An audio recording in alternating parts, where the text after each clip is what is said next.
Assalamualaikum warahmatullahi wabarakatuh. Perkenalkan, nama saya Asri Nurhadianti dari kelompok 5, kelas Teknik Informatika A1. Di sini saya akan mempresentasikan mengenai VOTSU atau voting suara. Pada kelompok 5 ini, kami beranggotakan yaitu Maulana Sadikin, Asri Nurhadianti, Fauji Kustina, dan Cecep Adiswara.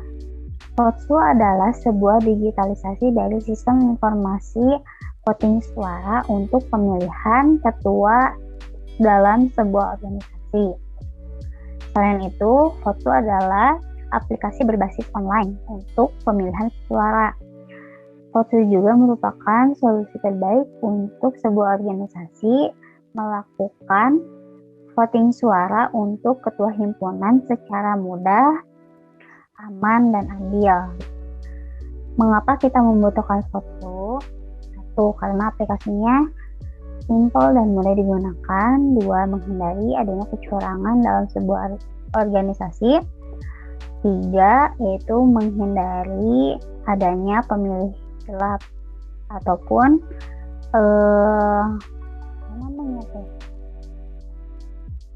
golput, golongan putih.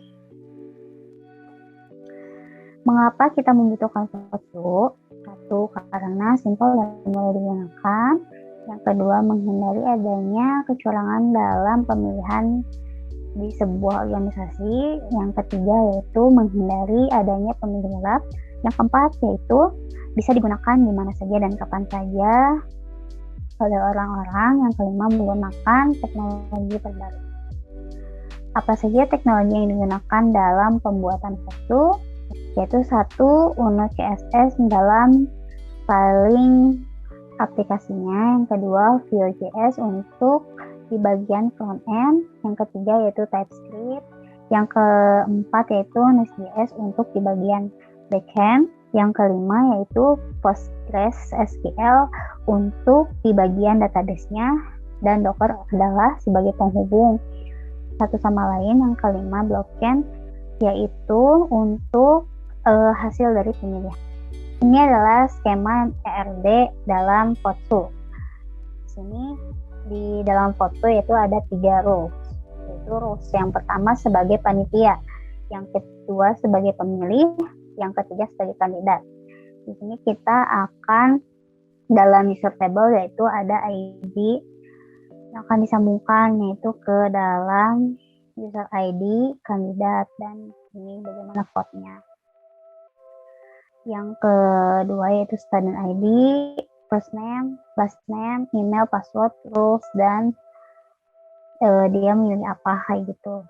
Mengapa kita menggunakan rules? Yaitu untuk memudahkan kita dalam pengkondisiannya. Misalkan ID pertama itu digunakan untuk kedua pemilih, dan ID ketiga digunakan untuk kandidat. Sistem informasi voting suara atau VOTSU yaitu ada 3, yaitu 1. Registrasi, pemilihan, dan hasil.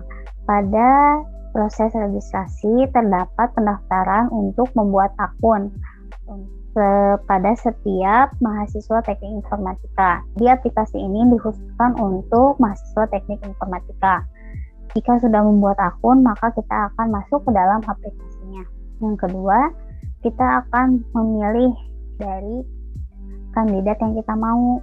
Dan yang ketiga yaitu hasil.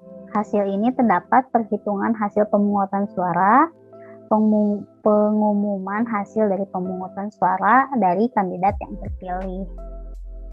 Berikut adalah diagram konteks dari sistem informasi voting. 1. Jika kita dalam posisi kandidat akan mengirimkan data kandidat ke sistem informasi. Lalu sistem informasi akan mengirimkan laporan data dari kandidat. Yang kedua yaitu pemilih. Pemilih akan mengirimkan perubahan status dari kandidat. Dari sistem ke pemilih yaitu informasi daftar kandidat. Yang ketiga yaitu panitia. Panitia akan mengirimkan data kandidat ke sistem informasi voting.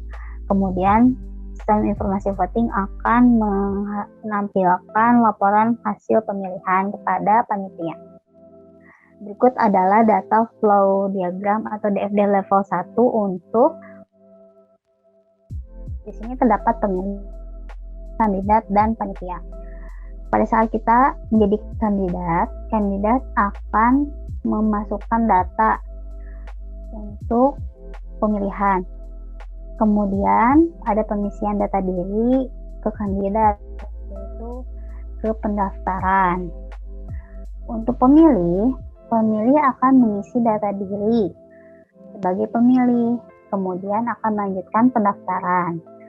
Nah, data yang tersimpan akan dilanjutkan kepada panitia, baik itu data pemilih maupun data kandidat. Setelah itu, kita akan pengecekan kelengkapan profil.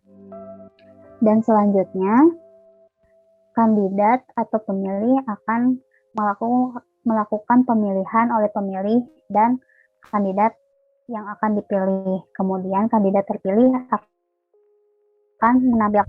Kemudian sistem dari hasil ini akan melaporkan hasil pemilihan pendaftaran, karena akan mengirimkan data diri, yaitu khusus mahasiswa teknik melakukan registrasi data mahasiswa teknik, kemudian validasi data. Dari validasi data, verifikasi data mahasiswa pendaftar baru. Kemudian sistem akan melaporkan ke pemilih, yaitu laporan pendaftaran berhasil. Sedangkan dari sistem untuk ke panitia akan menghasilkan laporan pembuatan akun baru oleh si pemilih, yaitu mahasiswa teknik informatika. Kemudian panitia akan melaporkan data pemilih. Itu adalah proses dari pembuatan dan penyusunan alur sistem informasi dari Voxel. Untuk selanjutnya, rekan saya Maulana Sadikin akan menampilkan aplikasi dari Voxel itu sendiri. Sekian dari saya, mohon maaf bila ada kesalahan. Wassalamualaikum warahmatullahi wabarakatuh. Dan kepada saudara Maulana untuk menampilkan aplikasi dari voting suara. Terima kasih.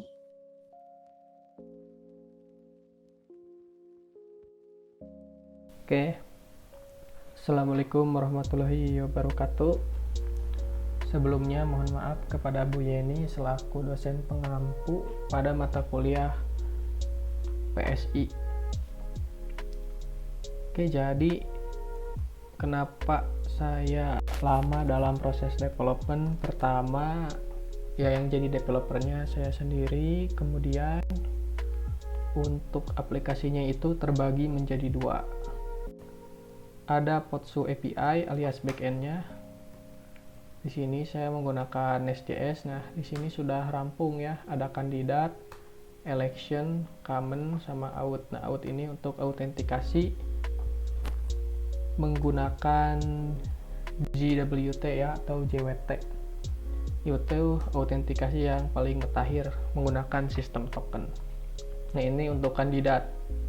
Nah, jadi kandidat ini salah satu hal yang sangat utama pada aplikasi kali ini, karena kandidat ini yang nanti akan sering berinteraksi dengan database yang lainnya.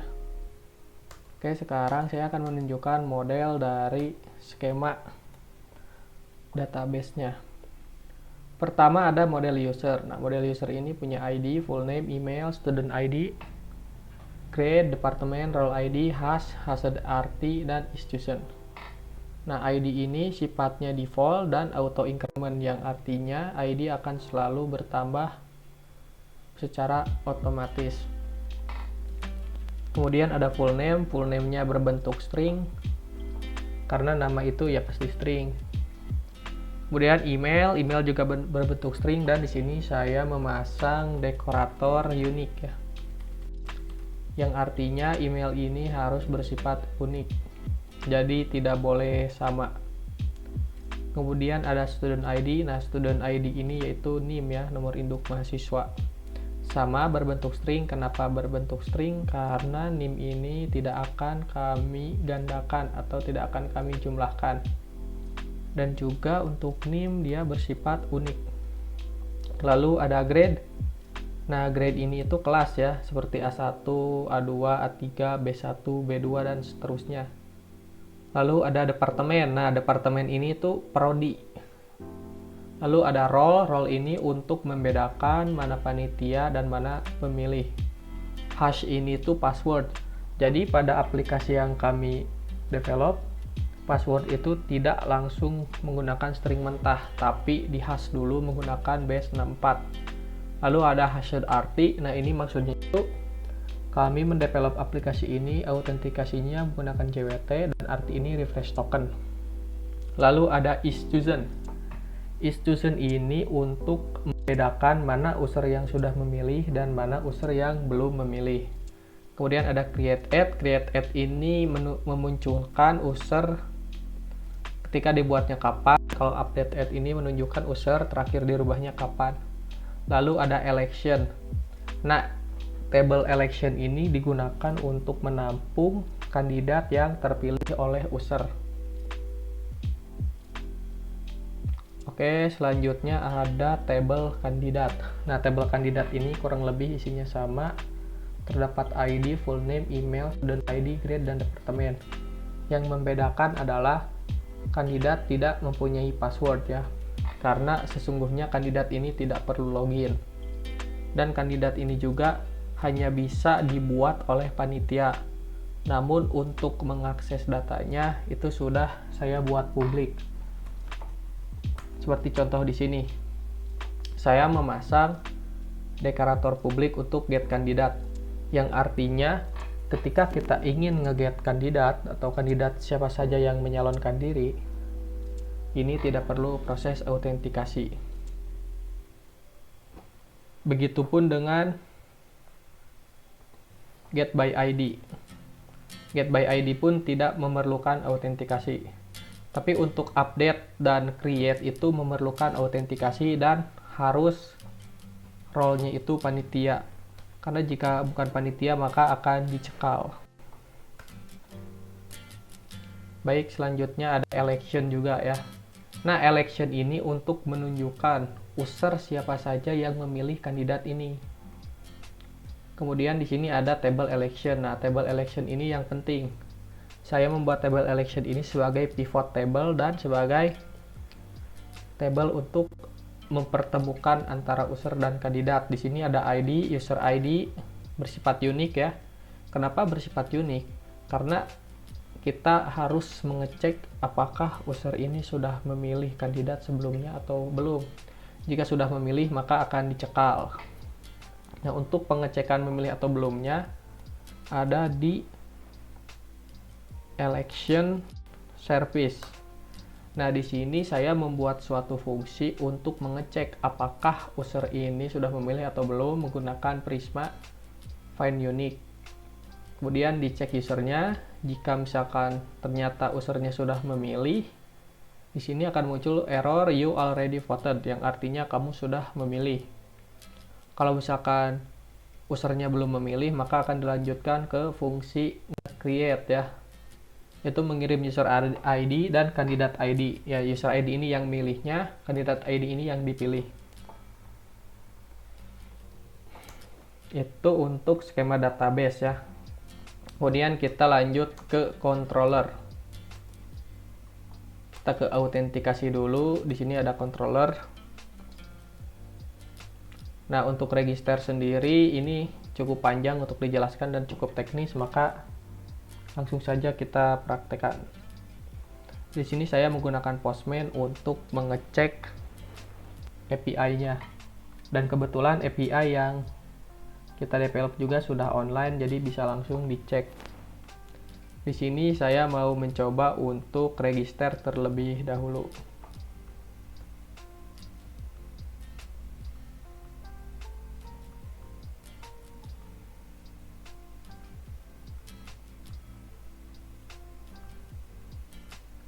Oke, kita buat dulu sesi baru. Copy linknya. ganti ke post karena kita akan melakukan post request. URL-nya ganti ke register. Kemudian kita ke body, lalu pilih raw dan teksnya ganti ke JSON. Nah, di sini kita akan melakukan registrasi. Yang pertama itu full name. Full name ini bentuknya string, maka saya isi Maulana Sodikin. Lalu selanjutnya ada email. Email ini harus unik ya, misalkan begini, @uninus.co.id. Kemudian untuk student ID juga harus unik.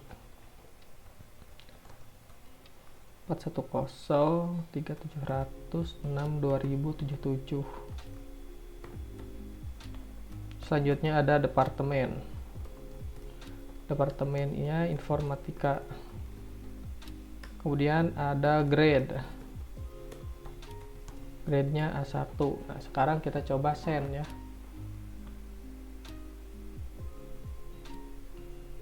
Oh, sorry. Ternyata passwordnya terlewat. Kita perlu mendefinisikan password. Misal di sini passwordnya uninus123. Nah, kalau jika muncul token, maka kita sudah berhasil untuk registrasi. Nah, sekarang kita akan mencoba untuk login.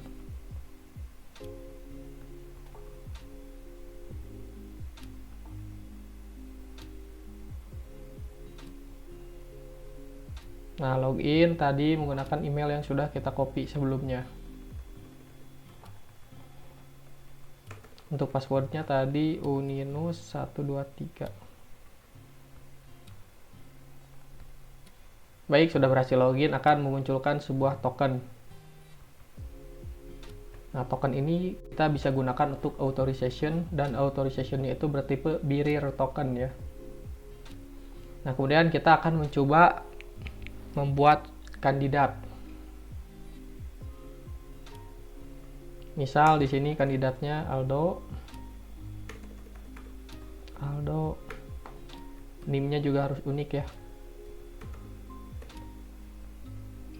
Coba create. Sudah tercreate. Nah, untuk authorization-nya ini harus bearer token. Nah, sekarang kita akan ngecek seperti ini. Nah, users me ini untuk mengecek user siapa yang sedang login.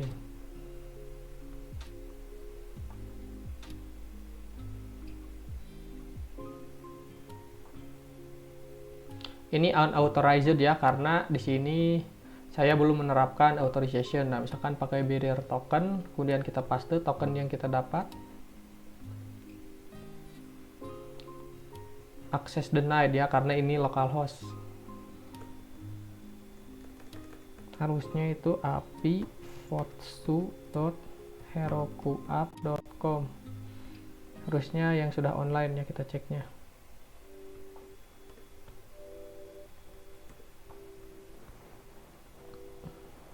Nah, jika berhasil maka akan menghasilkan balikan seperti ini, yaitu user yang baru saja kita daftarkan dengan nama Maulana Sodikin, NIM-nya ujungnya 77, dan emailnya maulana@uninus. Nah, di sini kita berhasil mendapatkan data ya. Nah, kemudian bagaimana cara untuk memilih? Nah, cara untuk memilih itu mudah. Hal yang kita perlukan yaitu mengakses endpoint election.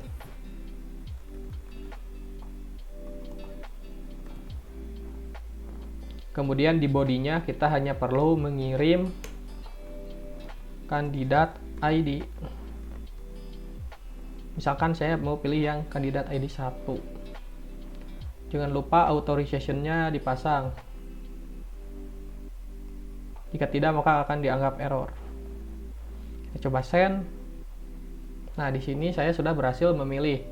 Jika kita cek lagi ke users.me, di sini user maulana@uninus.co.id sudah memilih kandidat Fahmi dengan ID kandidat 1.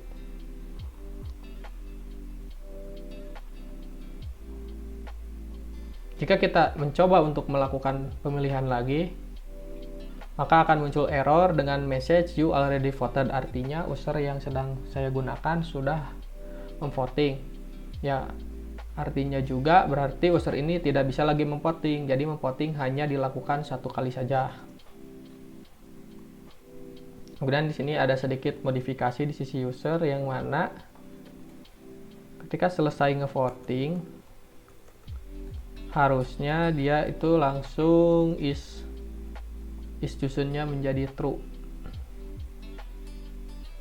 Kita coba lihat ke service.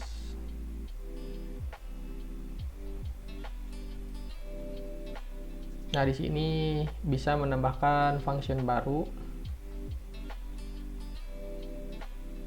Di atas new election ya.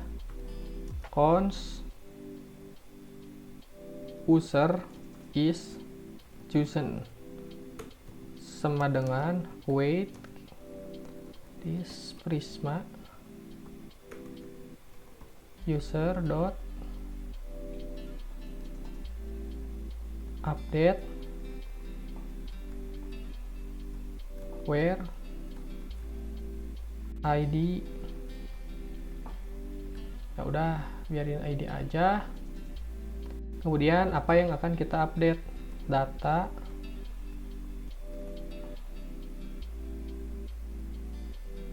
yang akan kita update itu is chosen menjadi true ya, karena sudah memilih. Ini harusnya tidak usah ditampung ya, langsung saja seperti ini. Nah, ini nanti akan menghasilkan ketika user sudah selesai memilih, maka akan is chosen-nya berubah jadi true, karena kalau sudah true berarti sudah tidak bisa memilih lagi. Baik, ini dari sisi backend. Nah, di sisi backend juga kita bisa nge-create kandidat, lalu bisa melihat juga kandidat. Nah, contoh pengen melihat kandidat siapa saja yang menyalonkan, tinggal hit saja ini, maka nanti akan muncul semua yang menyalonkan beserta dia sudah dipilih berapa banyak. Misalkan untuk kandidat Fahmi sudah dipilih 2 kali, kandidat Aldo masih 0 karena belum ada yang memilih. Baik, itu singkatnya mengenai backend ya. Sekarang kita ke front end. Nah, ini untuk front end-nya juga sudah online. Jika kita cek di network tab,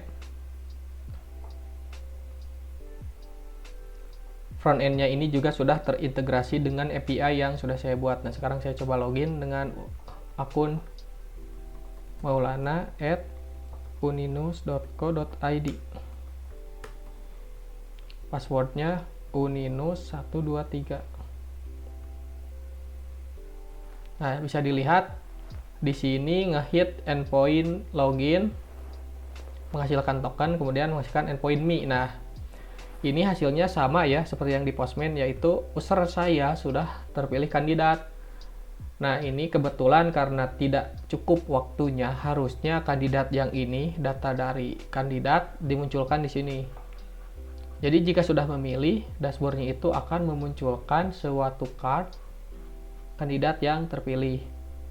Kemudian di menu pemilihan akan memunculkan calon kandidat. Nah, ini juga masih belum tersambung dengan API. Nanti saya akan kembangkan karena kebetulan aplikasi Voxu ini sudah ada yang membooking ya untuk pemilihan. Kemudian ada logout. Nah, untuk fitur panitia atau adminnya itu nanti akan saya kembangkan lagi. Karena seperti saya bilang tadi, aplikasi ini akan terus dikembangkan karena akan kemungkinan akan menghasilkan profit. Jika kita daftar lewat sini juga bisa, kita langsung isi saja. Contohnya di sini misalkan Feni, nomor induknya 410370062.089.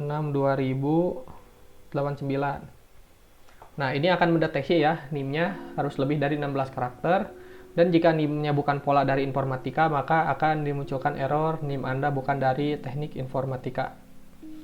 Ini validasinya sudah menggunakan regek. Contoh sini saya akan mendaftarkan Feni, kelasnya A1, lalu emailnya feni@uninus.co.id.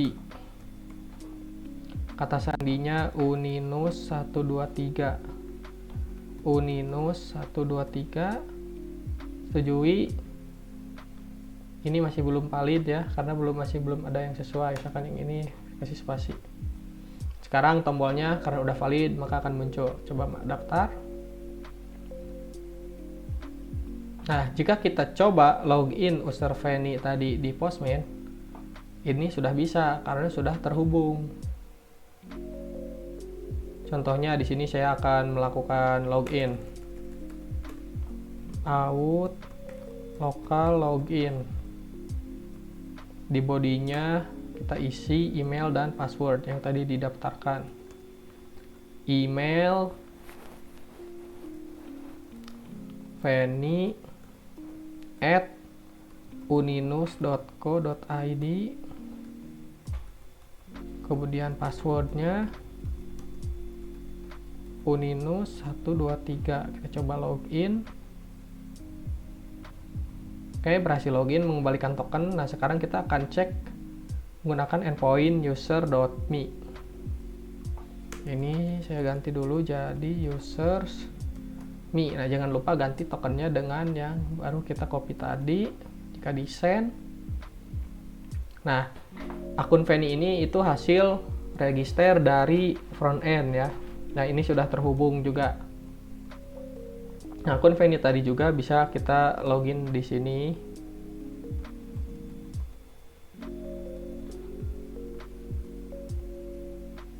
Ini untuk tampilan desktop.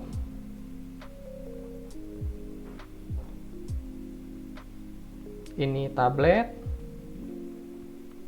Dan ini untuk tampilan mobilenya. Nah, aplikasi ini masih saya terus kembangkan dan untuk API-nya udah selesai. Untuk front-end-nya saya masih perlu waktu untuk mengintegrasikan ulang supaya aplikasi ini berjalan dengan semestinya. Baik, mungkin pembahasan dari saya cukup sekian. Mohon maaf karena lambat dan aplikasinya masih belum memuaskan karena kembali lagi, yang pertama developernya hanya saya, kedua di sini saya memisahkan antara backend dan frontend dan menggunakan teknologi termutakhir dan juga bisa dipastikan lebih aman. Baik, terima kasih. Assalamualaikum warahmatullahi wabarakatuh.